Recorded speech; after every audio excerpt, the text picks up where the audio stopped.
Hello and good morning everybody.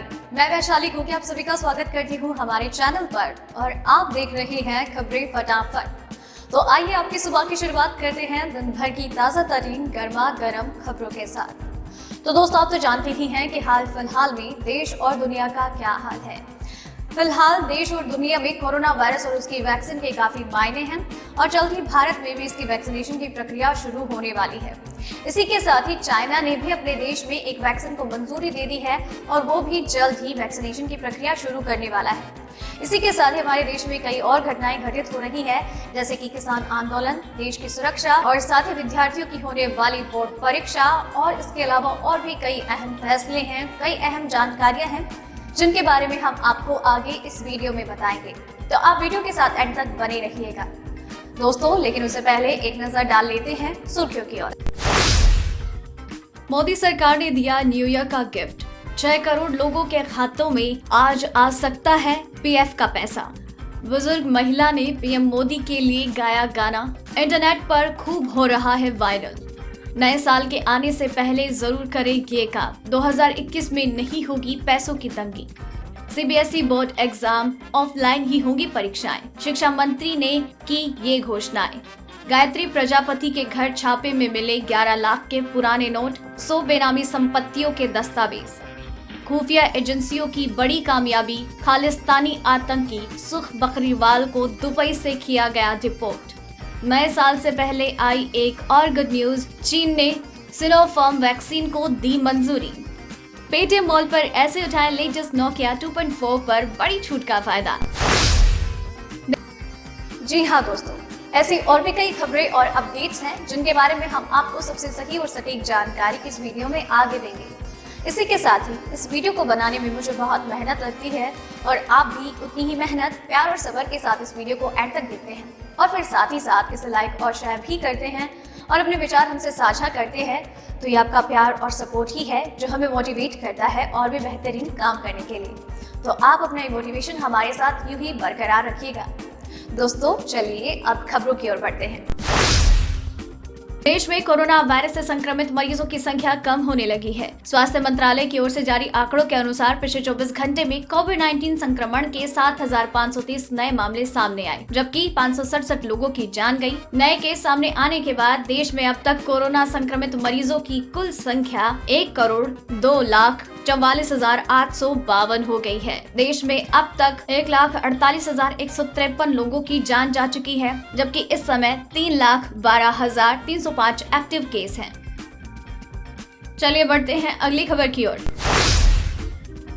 Uttar Pradesh में Samajwadi party की सरकार में मंत्री रही गायत्री प्रजापति की मुश्किलें बढ़ती हुई नजर आ रही हैं। खनन घोटाले को लेकर बीते दिन ईडी ने गायत्री प्रजापति के अमेठी वाले घर पर छापेमारी की थी, जिसमें कुल 11 लाख रुपए के पुराने नोट बरामद हुए। इसके अलावा ईडी को 5 लाख रुपए के सादे स्टाम्प पेपर, 1.5 लाख रुपए कैश और 100 से ज्यादा बेनामी संपत्तियों के दस्तावेज मिले हैं। दरअसल निदेशालय ने समाजवादी पार्टी की सरकार में खनन मंत्री रहे गायत्री प्रजापति के अमेठी वाले आवास और दफ्तर पर छापा मारा था। खनन घोटाले के संबंध में हुई ये छापेमारी लंबे वक्त तक चली, जिसमें ईडी को कई दस्तावेज मिले। प्रवर्तन निदेशालय के खुलासे के अनुसार कई बेनामी संपत्तियों में निवेश किया गया है और ये बेनामी संपत्तियां करीबी रिश्तेदारों, निजी सहायकों और ड्राइवर्स के नाम पर ली गई है।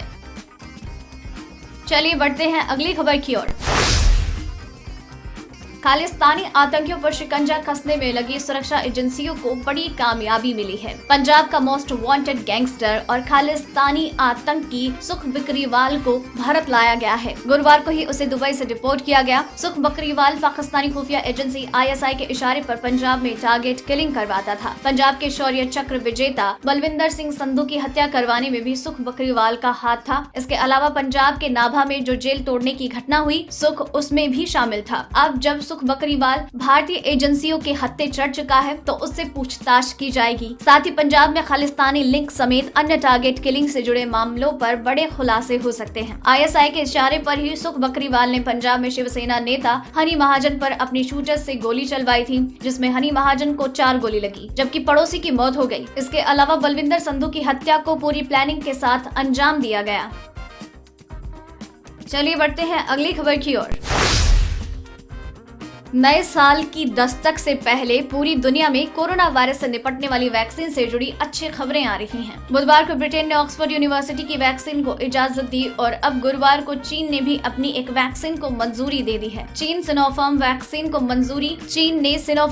को मंजूरी दे दी है, जिसे चीन की सरकारी मशीनरी की मदद से ही बनाया गया। आम लोगों के इस्तेमाल के लिए चीन में पहली बार किसी वैक्सीन को मंजूरी दी गई है। अब तक चीन में कुछ वैक्सीन का बड़े स्तर पर ट्रायल चल रहा था, लेकिन अब मंजूरी मिल गई है। हाल ही में सिनोफार्म वैक्सीन के ट्रायल के नतीजे सामने आए थे, जिसमें तीसरे फेज में इस वैक्सीन की सफलता 79% थी। हालांकि दुनिया में अब तक जिन फाइजर, मॉडर्ना और ऑक्सफोर्ड की वैक्सीन को मंजूरी मिली है, उनमें से चीनी वैक्सीन का सफलता रेट सबसे कम है।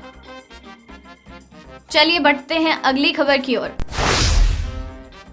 उत्तर प्रदेश के लखीमपुर जिले में इन दिनों एक बुजुर्ग महिला का गाना गाते हुए एक वीडियो जमकर वायरल हो रहा है। इस गाने में बुजुर्ग महिला प्रधानमंत्री नरेंद्र मोदी की तारीफ करती दिखाई दे रही है। प्रधानमंत्री की योजनाओं का लाभ मिलने के बाद महिला गाने के माध्यम से उन्हें 100 साल तक जीने का आशीर्वाद दे रही है। गाने में वो उन सभी योजनाओं का जिक्र कर रही है जिसका उसे लाभ मिला। बुजुर्ग महिला अपने गाने में प्रधानमंत्री आवास योजना, उज्ज्वला योजना, सौभाग्य योजना, कन्या विवाह योजना, जनधन खाता समेत तमाम योजनाओं का जिक्र कर रही हैं। बुजुर्ग महिला ये भी कह रही हैं कि कैसे उसे घर मिला, गैस और बिजली कनेक्शन, लड़की की शादी और जनधन खाते से पैसे मिले। इतना ही नहीं, कोरोना काल के दौरान उसे फ्री में राशन भी मिला है।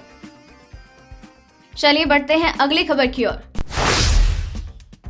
कोरोना काल में भयंकर संकट के दौर से गुजर रही दुनिया को नए साल से बड़ी उम्मीदें हैं। नववर्ष में आर्थिक समृद्धि, उन्नति और परिवार में सुख शांति के लिए वास्तु शास्त्र में कुछ बेहद जरूरी उपाय बताए गए हैं। साल 2021 में प्रवेश करने से पहले ये वास्तु टिप्स आपका भाग्य चमका सकते हैं। नए साल शुरू होने से पहले घर की साफ सफाई पर विशेष ध्यान दें। खास तौर से मुख्य द्वार को साफ रखें और स्वास्तिक चिन्ह जरूर बनाएं। घर की दक्षिण पूर्व दिशा में क्रिस्टल बॉल रखना शुभ होता है। आप चाहें तो धातु का कछुआ या चांदी का हाथी भी घर में रख सकते हैं। ये चीजें घर की बरकत बढ़ाने का काम करती हैं। नए साल के मौके पर घर में किसी भी तरह का इंडोर प्लांट लगाना शुभ रहेगा। आप चाहे तो तुलसी या फिर मनी प्लांट भी लेकर आ सकते हैं। इन पौधों का घर में रहना बेहद शुभ माना जाता है। नए साल के शुभ अवसर पर आप लाफिंग बुद्धा भी घर लेकर आ सकते हैं। इसे हमेशा उत्तर पूर्व दिशा की ओर रखें। घर में इसे रखने से धन की कभी भी कमी नहीं आती।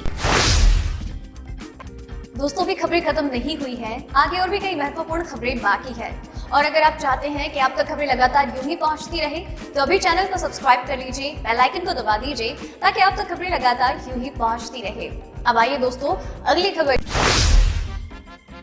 केंद्रीय शिक्षा मंत्री रमेश पोखरियाल निशंक आज 31 दिसंबर को 2021 बोर्ड परीक्षाओं की डेट्स की घोषणा करेंगे। वो पहले ही जानकारी दे चुके हैं कि परीक्षाएं ऑफलाइन ही आयोजित होगी और एग्जाम डेट्स मार्च के बाद की भी हो सकती हैं। ताज़ा अपडेट्स देखते रहने के लिए आप हमारे साथ बने रहिए। मंत्रालय के अनुसार परीक्षा देने के लिए छात्रों को सेंटर पर जाने की जरूरत होगी, तो परीक्षा के दौरान मास्क पहनना भी जरूरी होगा। जब 10वीं और 12वीं की परीक्षा स्कूलों में लेने की तैयारी है, तो आपको बता दें कि शिक्षा मंत्री ने शैक्षणिक संस्थान कब खुलेंगे, इसके बारे में पूरी जानकारी दी। जवाब में उन्होंने कहा कि वैक्सीन के बाद स्कूल खुल सकते हैं। आज 10वीं और 12वीं परीक्षाओं का ऐलान हो सकता है। देश के शिक्षा मंत्री ने अपने इंटरव्यू में कहा कि आज स्कूलों को परीक्षा के दिशा निर्देश जारी किए जाएंगे, लेकिन परीक्षाएं ऑनलाइन नहीं होगी।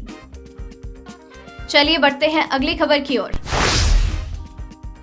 पेट्रोल और डीजल के दाम में आज लगातार 23वें दिन भी कोई बदलाव नहीं हुआ। राष्ट्रीय राजधानी दिल्ली में भाव देखें तो बुधवार को पेट्रोल 83.71, जबकि डीजल 73.87। हालांकि 20 नवंबर से 15 बार बढ़ोतरी से पेट्रोल 2.55 पैसे प्रति लीटर महंगा हो चुका है। तो वहीं भारत में कच्चे तेल का उत्पादन नवंबर में 5% घट गया, जिसका मुख्य कारण निजी क्षेत्र की कंपनी केरन वेदांत द्वारा संचालित राजस्थान ऑयल फील्ड्स में उत्पादन में भारी गिरावट आना है। इंडियन ऑयल की वेबसाइट के अनुसार दिल्ली, कोलकाता, मुंबई और चेन्नई में पेट्रोल के दाम 83.71, 85.19, 90.34 और 86.51 रुपए प्रति लीटर, तो वहीं डीजल के दाम भी क्रमशः 73.87, 80.51, 77.44 और 79.21 रुपए प्रति लीटर है। चलिए बढ़ते हैं अगली खबर की ओर। आज साल के पहले दिन भारतीय बाजारों में सोने और चांदी की वायदा कीमतों में गिरावट दर्ज की गई, लेकिन पूरे साल इसमें मजबूती रही। MCX पर सोने का वायदा भाव 0.08% घटकर 50,097 रुपए प्रति 10 ग्राम हो गया, जबकि चांदी वायदा 0.12% घटकर 68,531 रुपए प्रति किलोग्राम पर आ गई। सोना पिछले 2 हफ्तों से 50,000 और 50,500 के बीच कारोबार कर रहा है। चांदी की बात की जाए तो साल के शुरुआत में ही चांदी हाजिर 26.6448 डॉलर प्रति औंस पर पहुंच गई। ये 49% बढ़ी है। प्लेटिनम 0.1% बढ़कर 1066.91 और पैलेडियम 0.2% बढ़कर 2366.01 डॉलर पर था। चलिए बढ़ते हैं अगली खबर की ओर। नोकिया 2.4 को भारत में इस महीने की शुरुआत में 10,399 रुपए में लॉन्च किया गया था। ये अपनी कीमत के हिसाब से एक अच्छा फोन है, लेकिन इसके स्पेसिफिकेशन इस कीमत में रेडमी और रियलमी के फोन से मुकाबला करने लायक नहीं। लेकिन पेटीएम मॉल पर नोकिया 2.4 की बिक्री फिलहाल 9,000 रुपए में की जा रही है, यानी यहाँ 1,399 रुपए की छूट दी जा रही है। साथ ही इस सेल में ग्राहक इस नोकिया फोन को कैशबैक के साथ 7,000 रुपए में भी खरीद सकते हैं। पेटीएम मॉल पर फिलहाल नोकिया 2.4 9,999 रुपए में उपलब्ध है, यानी ये अपनी लॉन्च वाली कीमत से कम रुपयों में उपलब्ध है। साथ ही अगर आपके पास फुल और EMI ट्रांजैक्शन दोनों के लिए SBI क्रेडिट कार्ड है तो आप 2,000 रुपए तक 10% कैशबैक का लाभ ले सकते हैं, यानी आपको नोकिया 2.4 पर 999 रुपए वापस मिलेंगे। पेटीएम द्वारा नोकिया 2.4 पर कई कैशबैक ऑफर्स भी दिए जा रहे हैं। Festive shop now promo code select करते हैं तो आपको 1,000 रुपए पेटीएम कैश वापस मिलेगा। और बढ़ते हैं। तो दोस्तों, आज के इस वीडियो में बस इतना ही। खबरों का ये सिलसिला यही खत्म करते हैं, लेकिन आप तक खबरें लगातार आती रहेंगी। आपको बस चैनल को सब्सक्राइब करना है और इसके बाद बेल आइकन को दबाने के बाद आप तक लगातार सारी नोटिफिकेशंस आते रहेंगे। दोस्तों, आपको वीडियो पसंद आई तो इसे लाइक और शेयर कीजिए, और साथ ही में वीडियो को एंड तक देखा है तो खबरों के बारे में अपने विचार हमसे साझा करें, साथ ही अपना नाम भी मेंशन जरूर करें। धन्यवाद।